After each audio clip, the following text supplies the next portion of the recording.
व्यक्ति कितना भी साधारण अगर सदगुरु के संस्पर्श में आ जाता है, उसका जीवन का कल्याण उसी दिन से ही शुरू हो जाता है। वैसे ही हमारे पिछले जन्म के प्रारब्ध के कारण कहिए, हमारे सुकृत्य दुष्कृत्य के कारण कहिए, हमको अलग अलग परिस्थिति में जन्म लेना पड़ता है। लेकिन जब सही समय आता है, सही संयोग आ जाता है, तब हम फिर चेत जाते हैं, जागृत हो जाते हैं, तो तब से हमारा कल्याण हो जाता है, आगे रास्ता खुल जाता है। ऐसे एक जो व्यवहारिक सूत्र है, व्यवहारिक में आपके सामने प्रस्तुत करने जा रहा हूँ। एक व्यक्ति दिल्ली जंगल में जाकर अपना भेड़ को चराने के लिए जाता। ऐसा ही हुआ, उनको एक छोटा सा शेर की बच्चा मिल गया। हो सकता है शेरनी ने उस बच्चे को पैदा करके और कहीं चली गई होगी, या कहीं कुछ खाना जुगाड़ करने के लिए गई होगी। तब वो बच्चा ही पड़ा हुआ था। उस शेर के बच्चे को, जो भेड़ को जगने वाला, चराने वाला, उस शेर के बच्चे को साथ में ले आया और ला करके अपने भेड़ के बीच में शेर के बच्चा को रख दिया। और धीरे धीरे जैसे भेड़ लोग जैसे आवाज करते थे, आवाज जैसे वो करता था, और वो शेर धीरे धीरे उनसे दूध पीने लगा, उसी के साथ में रहता था। वो जैसे चलते थे ऐसे चलता था, लेकिन वो स्वयं का बोध नहीं था।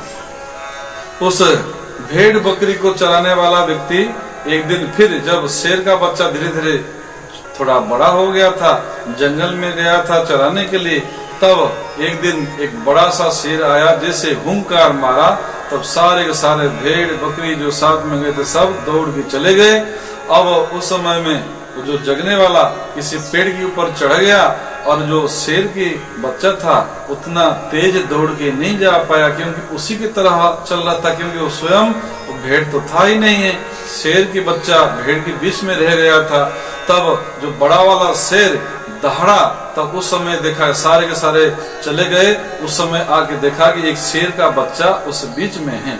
तो उस शेर के बच्चा के ऊपर जब नजर पड़ा, तो शेर आकर के उस शेर की बच्चा के पास में आकर के बोला, तुम कैसे हो? तो इस लोगों के बीच में वो बोला कि नहीं नहीं नहीं, मैं आपके जैसे नहीं हूँ, मैं तो मेरे जो ग्रुप के थे वो चले गए। तब वो बोले कि नहीं नहीं नहीं, तुम उनसे नहीं हो, तुम हमारे जैसे, हमारे जात के हो, तो हमारे प्रजात के हो।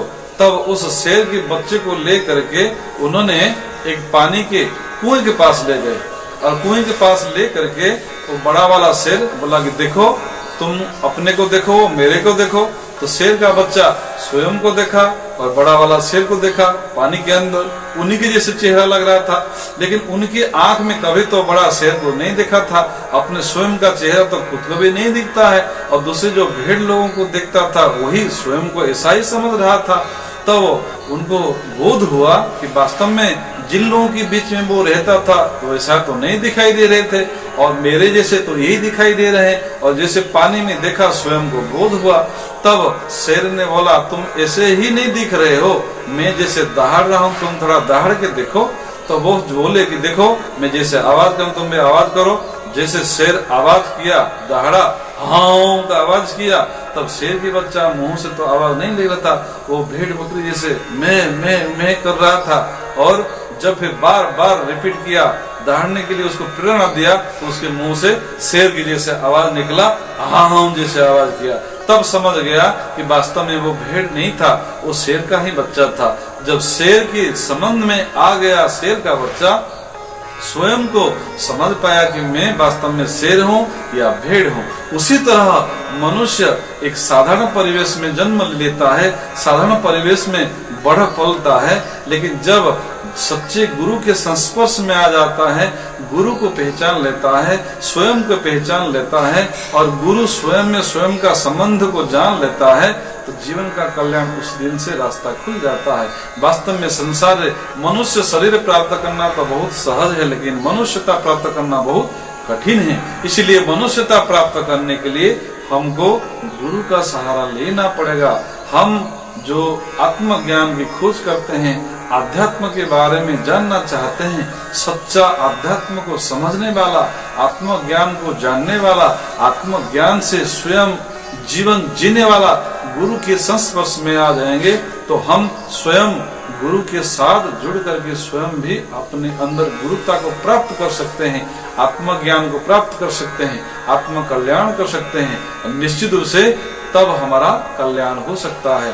जो व्यक्ति केवल भौतिक उपलब्धि चाहते हैं उनको तो आध्यात्मवाद समझ में नहीं आएगा, और आध्यात्मवाद की उनके सामने करें जैसे कि कोई कंजूस व्यक्ति को अगर दान की बात बता जाए तो उनको विपरीत ही लगेगा। लेकिन जिनके अंदर थोड़ा सा भी संस्कार होगा वो निश्चित रूप से इस बातों को समझ पाएंगे, आत्म कल्याण के लिए निकल पड़ेंगे। मेरा प्रेरणा यही है कि इस कहानी के माध्यम से, इस घटना के माध्यम से स्वयं को बोध करें और स्वयं के कल्याण के रास्ता स्वयं बनाएं तो निश्चित रूप से आपका आत्म कल्याण हो सकता है। इसी तरह का डेप्थ आध्यात्मिक ज्ञान के लिए इस चैनल को आप सब्सक्राइब कर दीजिए।